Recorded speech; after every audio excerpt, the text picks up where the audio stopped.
দর্শক, এখানে দেখতে পাচ্ছেন শুধু পাকিস্তান নয়, বাংলাদেশের বিষয়েও একটা ক্ষোভ।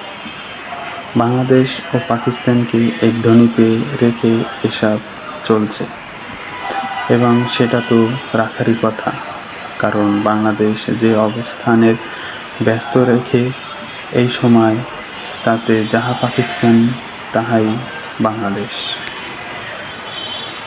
এটা তো পরিষ্কারভাবে বোঝা যাচ্ছে।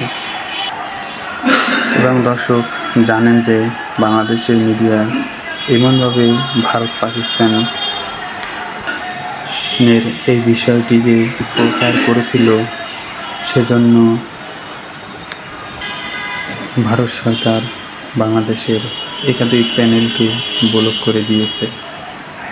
তার মানে বাংলাদেশের সরকারও বোঝাচ্ছে যে বাংলাদেশ কি পারে বা কি করতে চাচ্ছে।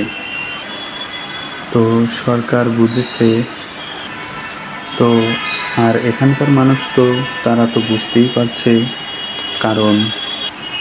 কারণ একটাই যে ওখান থেকে সকল কিছুই মিডিয়াতে পোস্ট করা হয়েছে, যার ফলে ওখানে যে বাঙালি আছে তারা তো সহজেই বুঝতে পারছেন ও দেখতে পাচ্ছেন। তো সেই জায়গা থেকে বাংলাদেশের ওপর একটা ভারতের ক্ষোভ তো রয়েই আছে, থাকারই কথা, কারণ তাদের গোপন কিছু প্রকাশ করলে তো ক্ষোভ তো থাকবেই, এটা স্বাভাবিক ব্যাপার। যার ফলে এটা বোঝা যাচ্ছে যে যেটাই পাকিস্তান সেটাই বাংলাদেশ। এই ব্যক্তিটি পাকিস্তানের কিছু ভিডিও পোস্ট করেছিল, যার ফলে তাকে এইভাবে ক্ষমা চাওয়ানো হয়, যার ফলে বাংলাদেশ ও পাকিস্তানের পতাকা এই লোক মাটিতে রেখে এই লোকটিকে তার উপর দাঁড় করিয়ে উঠবাস করানো হয়। আমরা তো সেটাই দেখতে পাচ্ছি।